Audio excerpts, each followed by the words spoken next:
welcome to Chris Parkin Shooting Sports. This is the CZ Scorpion EVO 3 S1 in 2.2 rimfire.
You can ease the pressure on the magazine follower just by squeezing that button down there, which makes it a lot easier to load.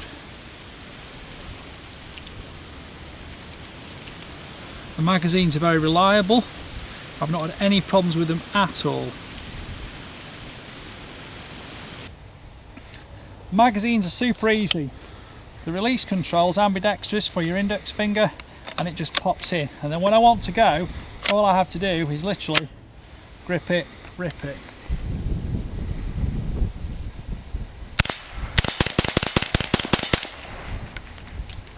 And it really is that quick to use. As you can see, the stock folds. There's a small magnet on here and a steel inlay there, so when it does fold, clicks in position, stays shut like that. When it's opened out, there's a locking latch here which allows you to just click it in position, but you do need to remember that the recoil pad needs to be, if you extend it, when you fold it, it doesn't actually align, so it will only lock shut when it's collapsed like that. But at that stage it's really easy to handle and carry around. Once you want to use it, it's literally a case of just this: open it out and you're ready to go straight away.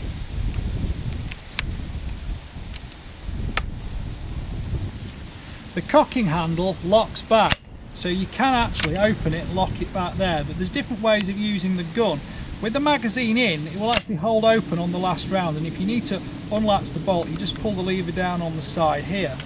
But this means that you've got so much usability, and the gun is actually very fast to operate. And if you do want to open it and hold it open,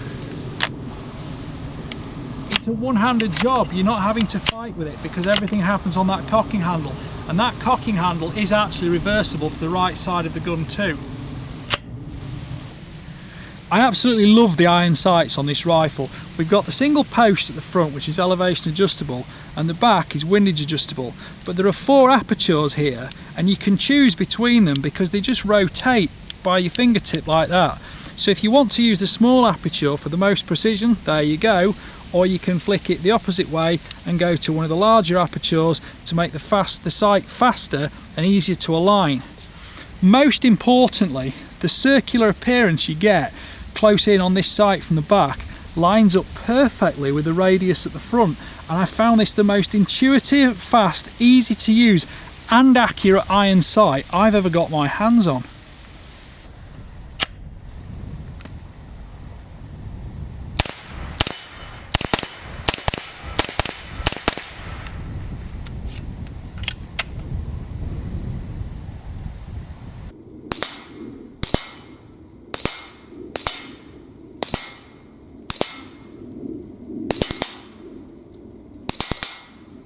Okay, you've seen the rifle in use. This has been, quite simply, a very enjoyable review project because the rifle is utterly simple to use. You'll have seen there's 2 magazines with it. The barrel overall length is 416mm, which is 16 inches. It's threaded 1/2 inch by 28 TPI, which is UNEF, and that's for a moderator or muzzle brake. It comes with the muzzle brake. Do you need it? There's no recoil. It's nice looking, but you'll have seen I used it with the brake on it or with a moderator on it.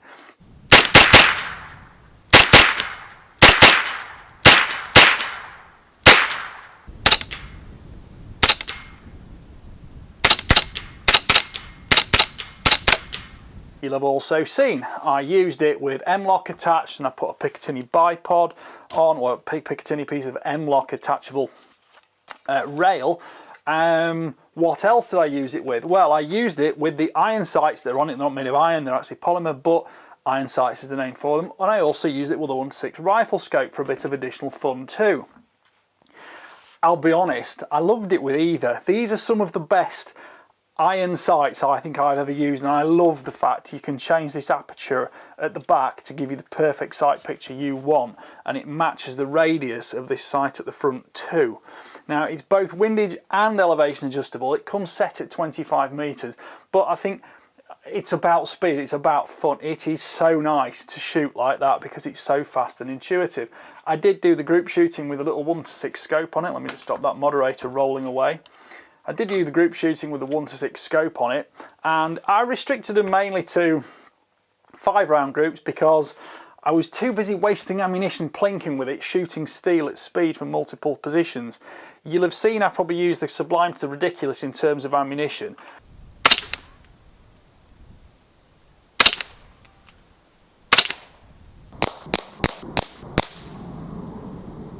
The best groups were with the SK match ammo. Those paper groups are all shot at 50 meters. The steel, actually, the steel deer was at 100 meters. But I really specifically wanted to test this gun. With it being a semi-auto, it's pretty quiet, put a moderator on it. I wanted to test it with the RWS Subsonic because that is notably the slowest subsonic 22LR ammunition I think I've ever used on pretty much any rifle platform. It's always a bit slower. It's very quiet because of that. And here's the critical thing. Would that very inherently low recoil ammunition on a blowback bolt system work smoothly? And do you know what? I have not had, hand on heart, a single misfire, misfeed, miscycling, nothing in probably 400 to 500 rounds with this rifle over 2 days I was shooting it. It is thoroughly reliable.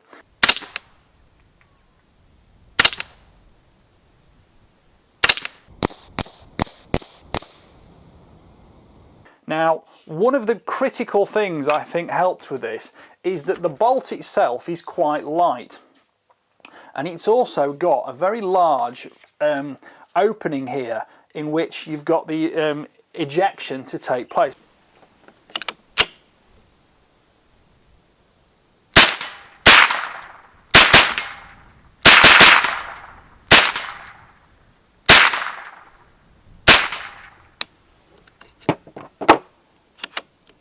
Now, it comes with 2 magazines. These fit in the polymer frame. This is all short fibre reinforced polymer, and those fit in really quickly and easily. You've got a nice sort of tapered inlet there to get fast changeover, and because it's ambidextrous in terms of the mag release. You've seen this on video. I didn't struggle with it. But critically, this ejection area here is massive, so you've got loads of space for that brass to come flying out without tumbling or snagging anything and rumbling down and landing back on its own magazine system. So It looks quite like a military rifle for a larger chambering, which is good because of that, but it does have a great functional benefit because of that, because it just didn't jam. The magazines are easy to load, they're easy to use, you can see it on the video. You can pull those down and just make it a little bit easier, don't drop them all in, but to be fair, again, I just didn't have any problems with it.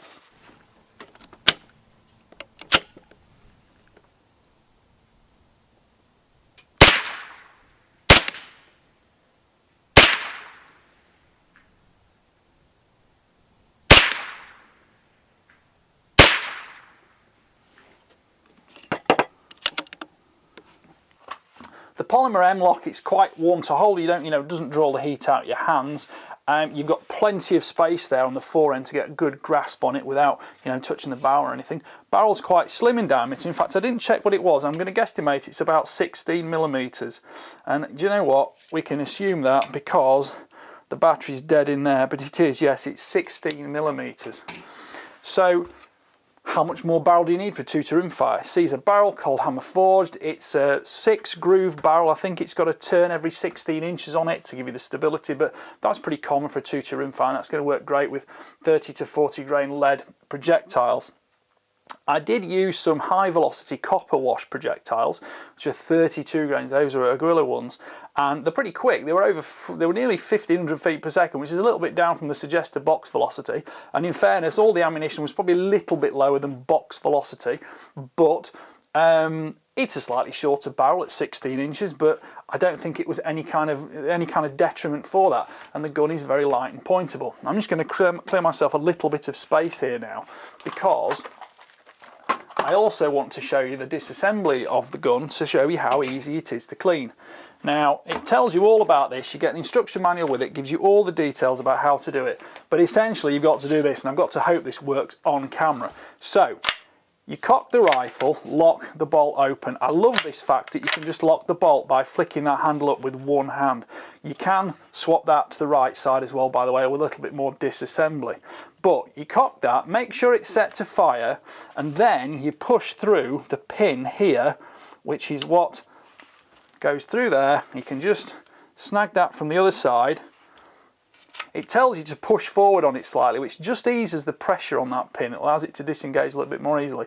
So pull that out there, and then, fingers crossed, you pull the magazine and trigger assembly forwards and down. So because this has got the whole trigger assembly in here, you can blast that out, and then your chemicals, you won't blast it out with compressed air.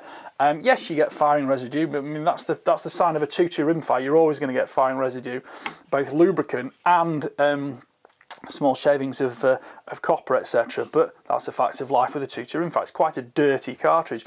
But how easy was that to take out of there? Now, we can also remove the bolt. So the bolt, I've got to just push it back, lift it ever so slightly, and that will come out there with its return spring on the actual guide rail. So that's the bolt. I haven't weighed that, but it's fairly light, and it's not sort of the big clunky thing. And this is obviously a lot easier to take apart than sort of a Ruger 1022 or something like that. CZ have made an awful lot of military rifles of all sorts, and they know what they're doing, and it's hard to say that this isn't based somewhat visually on some of their more military offerings. And now I need to put this together. You can see on the bolt here we've got a single extractor claw there, and okay, you've got a bit of residue on here from the dirt of the cartridge, the firing residue, but look at all that space you've got, and it's not packing packing little bits of wax or residue from the bullets and jamming the rifle because of that. This is 450-500 rounds. It has not been cleaned. I only learned how to take it apart about 20 minutes ago just for the video. So essentially that's that, and I need to remember now which way up that little carrier goes there.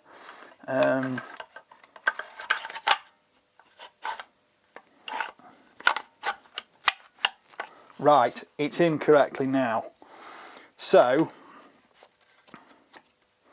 like anything, just takes a couple of goes just to get it right, and then the trigger mechanism goes back in like that, pushes into position, and then that pin drops back through there to lock it all in place. And that should now, this is safe dry fire, click, off it goes.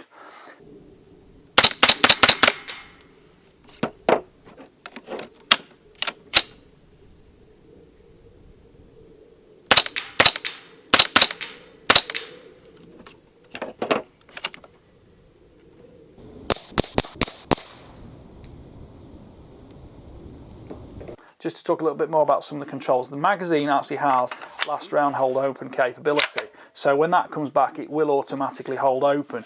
I do love the fact that even if you're not using that sort of system, you can just pull that bolt handle back, flick the lever up, and the gun is locked open.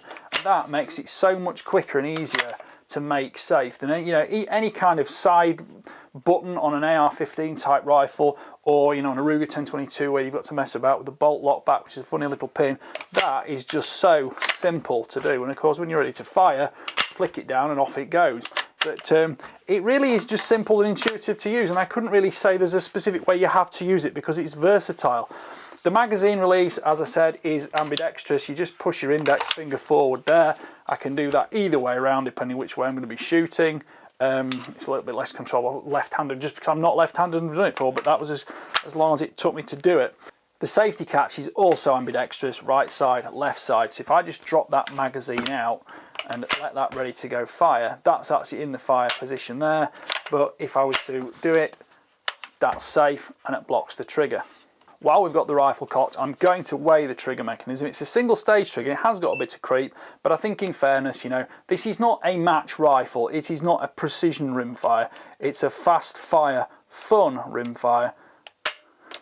And that's 3,204 grams, which is 7 pounds and 1 ounce. So I'll just do that one more time, just to give us a reasonable level of consistency from that. Just pulling it steadily, adding the pressure. You can see the trigger move slightly and off it goes. 7 pounds, 7.8 ounces, which is 3,397 grams. Although that sounds heavy, again, it's a semi-automatic fun rifle. It's not a super precision, long-range, ultimate accuracy rimfire. What I will say in comparison to that, though, is it's one of the most fun rimfires I've ever shot because it is so utterly reliable. I just can't knock it. I love the iron sights, love the reliability of it.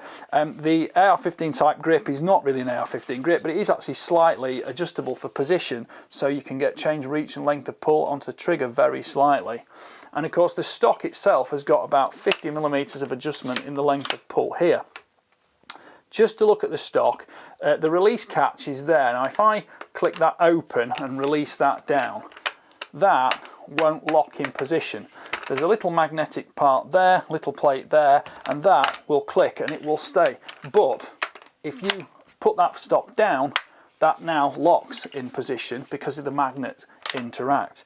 On the back end, we've got a rubber recoil pad here, which is really good. There's not particularly any recoil, but it grabs into your shoulder and it holds solidly, so you've got no issue with it. And in terms of folding this rifle and opening it up, once you get used to it, you literally just grab the recoil pad, open it comes, fingers go onto the extension, and there it is. It's done in one smooth motion. Now, I don't think anybody needs necessarily a fast access rimfire, but it does go to show how good and intuitive the controls are that CZ have developed over their military rifle ranges. Pop it open, and there we go. And it is straight to the shoulder.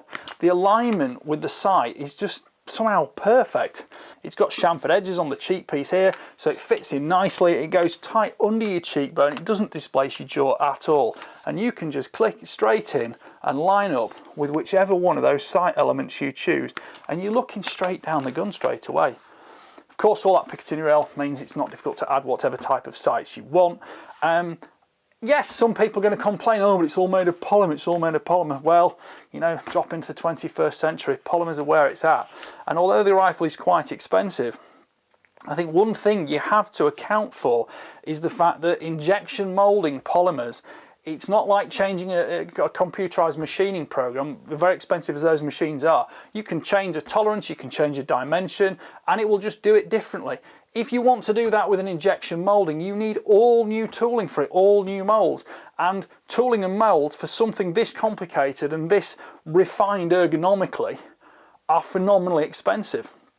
CZ have to make that money back somewhere. So the rifle, yes, it does become quite expensive, but I would say it is an absolutely superb gun. I mean, I just love it.